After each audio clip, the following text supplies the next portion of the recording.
exemple de frontière où la tension et la violence sont quotidiennes, la rivière Massacre, entre Haïti et la République dominicaine.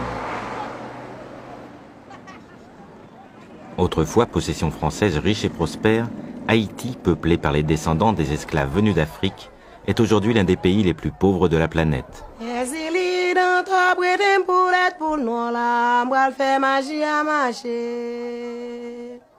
Dans la ville de Ouanaminthe, à 2 pas de la frontière dominicaine, les habitants subissent de plein fouet une crise haïtienne totale, économique, politique, sociale, sanitaire. Pour survivre, ils sont de plus en plus nombreux à tenter leur chance en République dominicaine.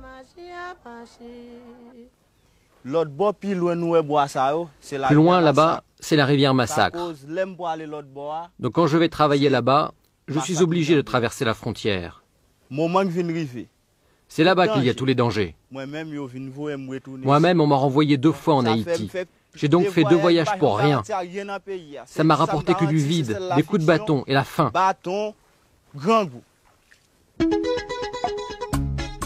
En face, la République dominicaine fait figure d'Eldorado. Ancienne colonie espagnole, la canne à sucre avait fait sa fortune. Aujourd'hui, le pays doit l'essentiel de sa nouvelle prospérité à l'industrie touristique.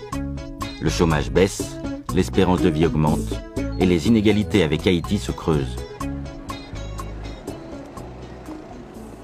Le long de la frontière qui divise l'île en 2, plus de 25 000 soldats dominicains surveillent jalousement un horizon de sinistre mémoire.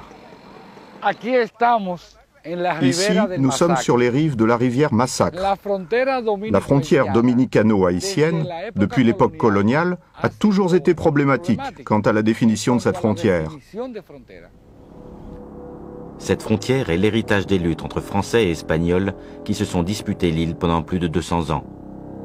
Depuis 1804, la rivière Massacre divise l'île en 2. À l'ouest, Haïti, premier État noir indépendant des Antilles. À l'est, la République dominicaine.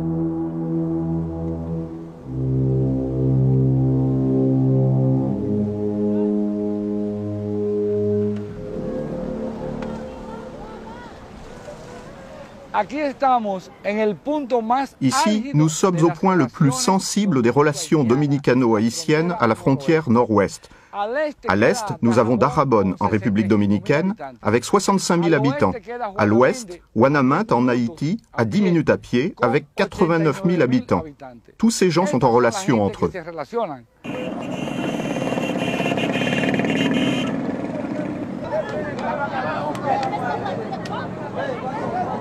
Comme la plupart des Haïtiens de Ouanaminthe, Robert vit de petits trafics.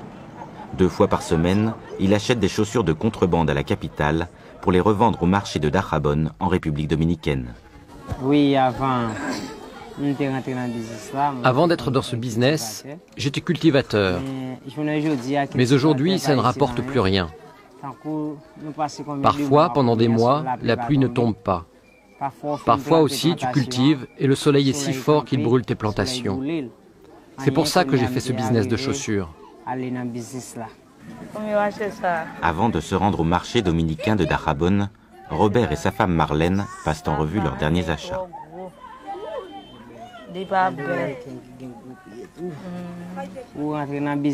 Il y a trop de monde dans ce business. Toi, tu achètes de la marchandise bien chère au Cap Haïti, et quand tu arrives du côté espagnol, les Dominicains ne veulent pas te donner le vrai prix pour ça. Il y a trop de monde dans ce business, parce que notre pays ne nous offre rien d'autre.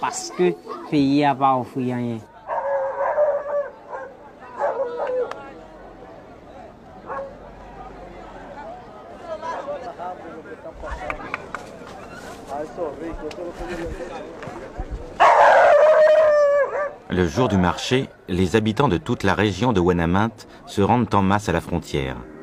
Certains, comme Robert, attendent l'ouverture des grilles sur le pont de la rivière Massacre afin de traverser la frontière légalement. Tous devront acquitter un droit de douane élevé.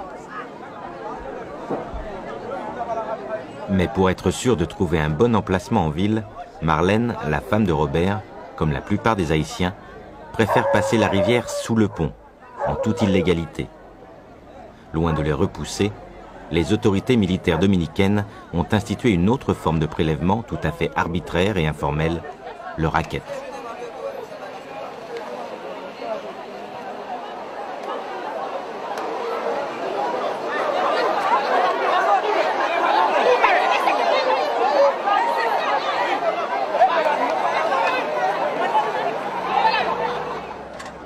À 9 h, sur le pont, la foule peut enfin entrer en République dominicaine.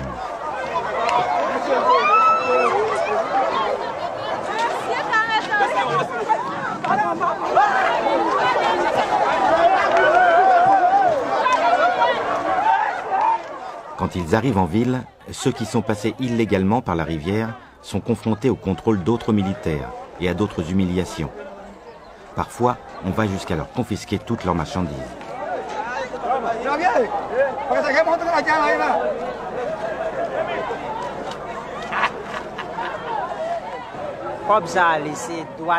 Les gens de la douane nous prennent beaucoup d'argent, et très souvent.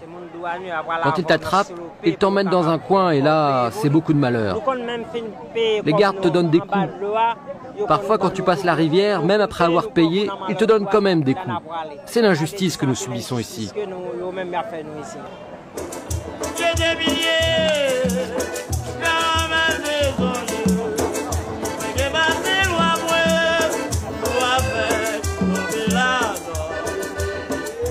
Au marché de Dajabón, où se mélangent dominicains et haïtiens, les militaires patrouillent sans relâche, à l'affût de la moindre irrégularité.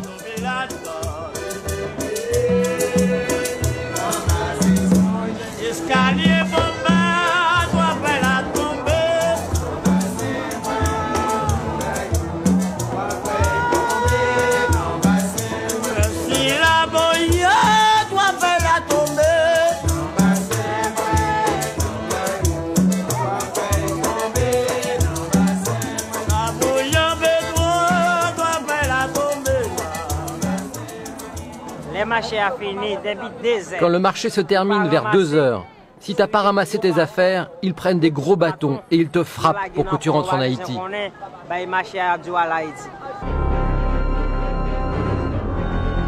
Au retour, quelques mètres seulement avant le passage de la frontière, les Haïtiens sont de nouveau victimes d'un racket organisé par des militaires en civil.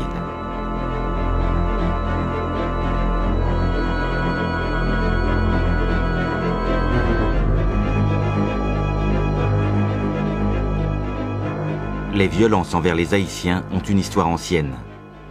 Rejetés par le reste du monde après leur indépendance et sombrant dans la misère, ils seront également victimes au XXe siècle de la folie meurtrière du dictateur dominicain Trujillo. En 1937, une fois la ligne frontalière bien définie, Trujillo fait un voyage à Dajabón. Il réunit ses collègues et les officiels de la ville et il va jusqu'à leur dire que le ciel de la frontière est très noir parce qu'il y a trop de Haïtiens. Alors il donne un grand coup de pied et il dit « Il faut en finir avec ces gens-là ». À partir de là a commencé le grand massacre de 1937, au cours duquel 15 000 à 25 000 Haïtiens sont morts.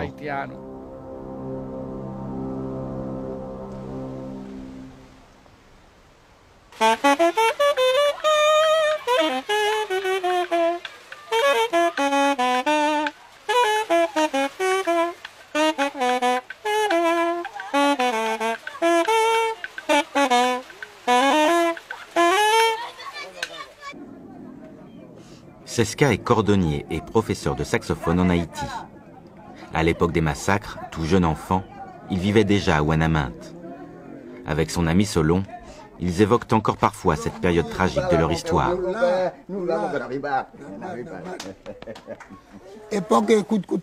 À l'époque des coups de couteau, j'avais un oncle qui habitait du côté espagnol. Il était marié à une dominicaine. Ils avaient 7 enfants.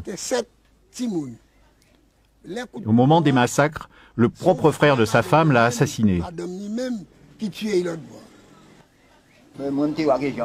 Moi, voilà ce que j'ai vu de mes propres yeux. Ils ont d'abord tué une mère. Ils l'ont saignée, là, sous le sein. Elle venait d'accoucher. Alors, ils ont pris son bébé, ils l'ont jeté en l'air et ils l'ont fait retomber sur une baïonnette.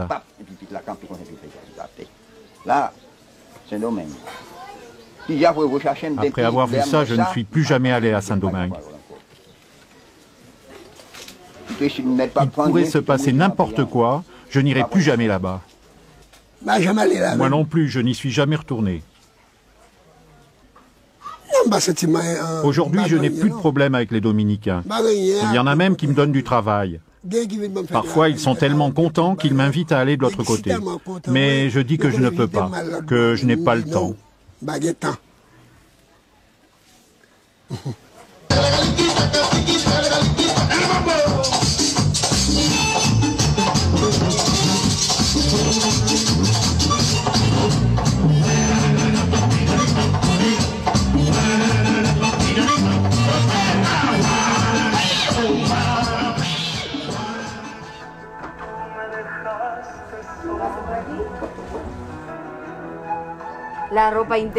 Le linge intérieur de mes filles et le mien.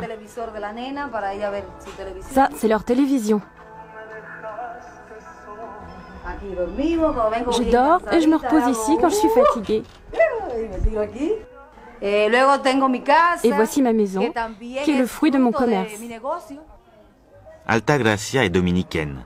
Depuis 15 ans, elle dirige une association commerciale dont l'activité très lucrative consiste à acheter des vêtements de contrebande en Haïti pour les revendre légalement à Saint-Domingue. Chaque jour, Altagracia franchit la frontière pour se rendre en Haïti. Nous sommes 720 femmes et nous avons tout un badge qui nous permet de passer facilement la frontière jusqu'à Guanamante. Sans ce badge, ce serait impossible d'aller acheter des vêtements. La première fois que je suis allée à Guanamante, j'avais très peur de rencontrer des Haïtiens. On m'avait dit qu'ils étaient mauvais et qu'ils mangeaient les gens. C'était un préjugé que j'avais. Je me disais, tu ne peux pas aller à Haïti parce qu'ils vont te manger. Quand j'y suis allée, je me suis aperçue que tout était faux. J'ai vu que les gens étaient très dociles, très faciles à traiter et qu'on pouvait travailler ensemble sans problème. Arrivée du côté haïtien, sans contrôle de l'immigration et sans payer de taxes, Altagracia part au marché de Guanamante.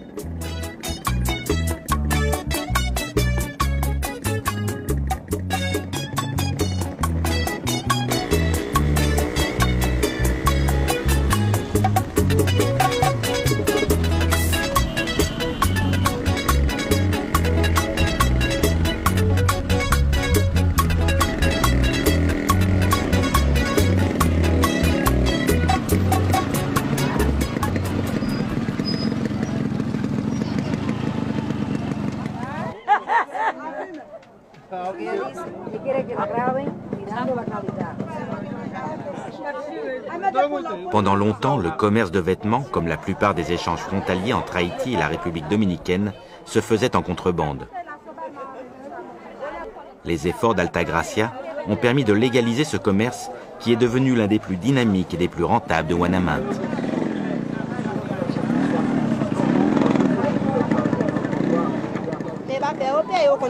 Les Dominicains n'ont pas peur de venir ici, mais ils n'achètent que des vêtements et des souliers. Après, ils s'en vont. Une seule fois, un Dominicain est venu m'acheter 2 gousses d'ail pour 10 gourdes. C'est la dernière fois que j'ai vu un Dominicain par ici. De retour à Dajabón, les vêtements achetés en Haïti par les femmes de l'association d'Altagracia sont soigneusement triés et empaquetés avant d'être envoyés dans les grandes villes de la République dominicaine.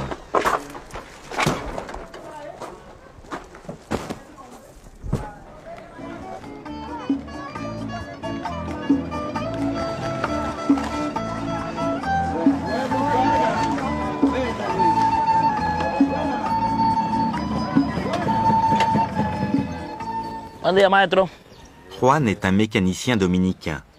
Il gagne sa vie des deux côtés de la frontière en effectuant lui-même des réparations en Haïti. Mais ces déplacements du côté haïtien ne se font pas toujours sans une certaine appréhension. La première fois que je suis venu du côté haïtien, j'avais 14 ans. C'était avec mon père.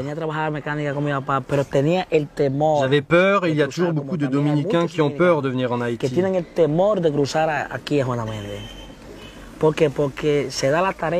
Parce qu'ils ont peur de se faire attaquer, de se faire voler, de se faire tuer. Parce que c'est un pays sans foi ni loi. Si tu te fais voler ton argent, tu ne peux même pas porter plainte.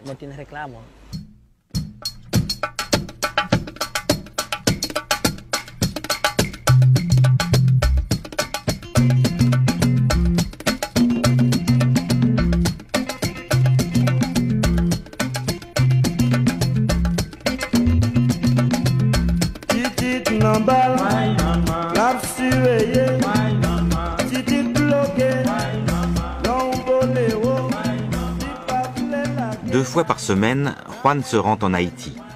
Il supervise les réparations tout en essayant de former des mécaniciens haïtiens.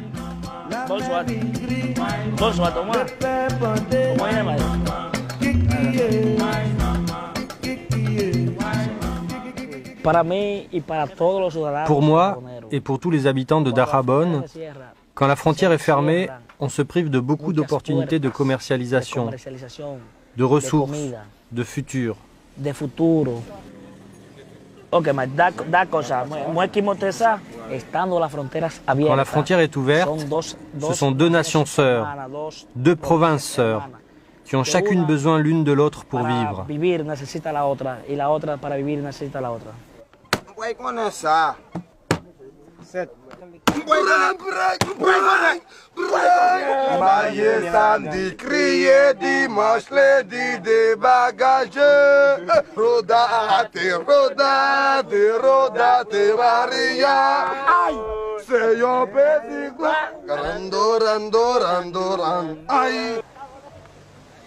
Parfois, la rivière devient un lieu de plaisir et de simplicité où l'on oublie pour quelque temps qu'elle sépare deux mondes que beaucoup de choses opposent.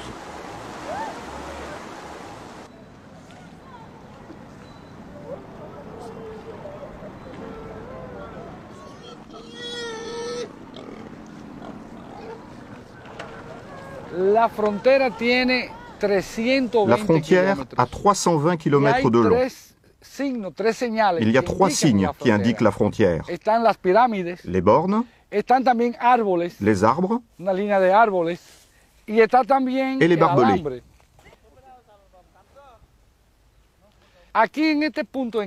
Ici, où on se trouve, on s'aperçoit que la rivière n'est pas parallèle aux bornes ni aux arbres. Elle est perpendiculaire. Ainsi, selon le tracé de la frontière, un même côté de la rivière peut être parfois en territoire haïtien et parfois en territoire dominicain. Cette situation est source de nouveaux conflits, comme pour Saül, cultivateur, qui travaille à proximité de la rivière Massacre. Tu vois l'état de ma plantation? Ce riz est dans cet état parce que les Dominicains ont creusé un canal le long de la frontière. Il sert à jeter le trop-plein de la rivière Massacre. Quand l'eau montait, ça inondait nos champs. On avait du maïs, du pois combo, des pommes de terre. Alors on a décidé d'utiliser ce trop-plein d'eau pour faire des rizières. Mais dès que le niveau de l'eau baisse, alors les Dominicains ne sont plus d'accord. Parfois même ils nous tuent pour pas qu'on touche à leur eau. À quelques mètres seulement de la parcelle de Saül, les rizières dominicaines parfaitement irriguées s'étendent sur plusieurs hectares. Cecilio en est le propriétaire. Pour entretenir ces rizières, il emploie une main-d'œuvre exclusivement haïtienne et illégale.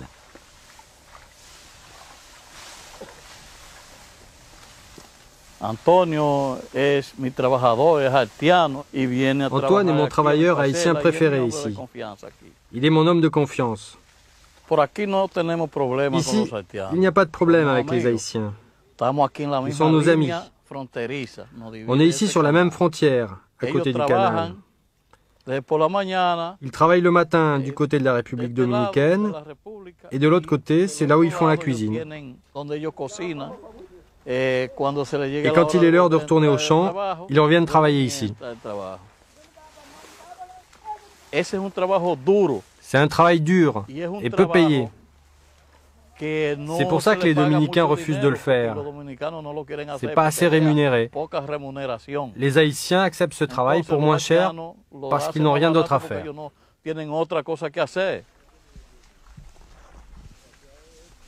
Un petit travail comme ça, nous on le fait en un seul jour. Un Dominicain, lui, il va mettre 2 semaines et on va le payer plus cher. Nous, on nous donne un petit caca de monnaie. 80 gourdes par jour, mais pour un Dominicain, c'est 150 gourdes par jour. Nous, les Haïtiens, on est en train de mourir. À partir du moment où on arrive dans ce coin-là, ils nous tuent. Quand on essaie de traverser la frontière, ils nous cachent dans les bois et ils nous tuent. On n'a pas de valeur pour eux. Quand on veut travailler, on doit traverser, mais ils nous tuent. Pourquoi on y va quand même? Parce qu'on n'a pas de travail, parce qu'on crève de faim, parce qu'on ne peut pas envoyer nos enfants à l'école. On est obligé de venir ici pour aider nos enfants. Mais si on avait du travail en Haïti, on ne viendrait pas enrichir notre pays.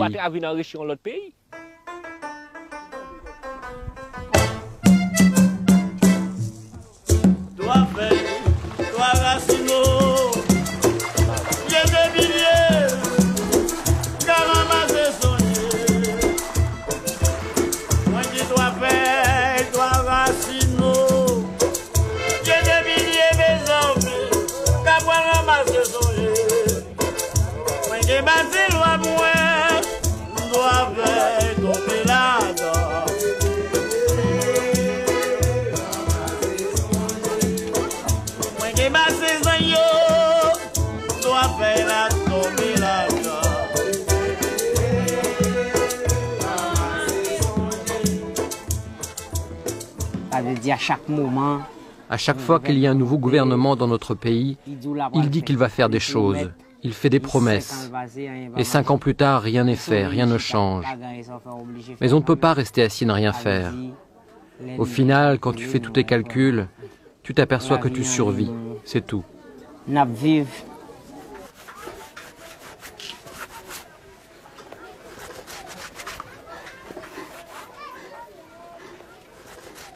Le plus souvent, les Dominicains te respectent quand tu as un passeport. Là, tu passes les contrôles officiellement et tout se passe bien. Si j'arrive à aller plus loin et à trouver du travail, je crois que j'aurai moins peur, que je pourrai rester en République dominicaine et travailler. Sans passeport, l'immigration pourrait me renvoyer en Haïti. Mais si j'en ai un, je pense qu'il n'y aura plus de danger. Le coût d'un passeport est très élevé pour un Haïtien. Et les autorités de Saint-Domingue ne délivrent les permis de travail qu'au compte-gouttes. La main-d'œuvre haïtienne à bas prix n'est jamais aussi attractive qu'en étant illégale.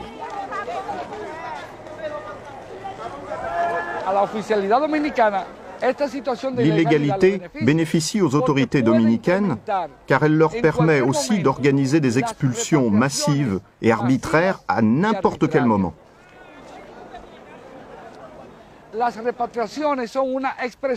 Les expulsions sont comme une soupape de sécurité pour le gouvernement dominicain, car elles détournent l'attention de son peuple. Ces expulsions se font avec beaucoup de violations des droits de l'homme. L'immigrant haïtien, on peut l'arrêter au travail, dans la rue, dans sa maison, le jour, la nuit, à n'importe quelle heure. Peu avant la fermeture de la frontière, à 5 heures, les Haïtiens s'empressent de retourner en Haïti, jusqu'au lendemain. S'il vous plaît, je ne peux pas passer avec ma brouette. C'est trop tard, fallait arriver avant.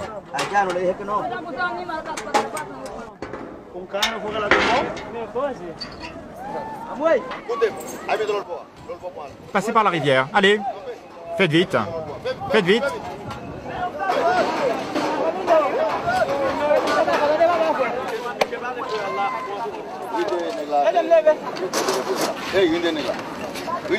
Dépêchez-vous.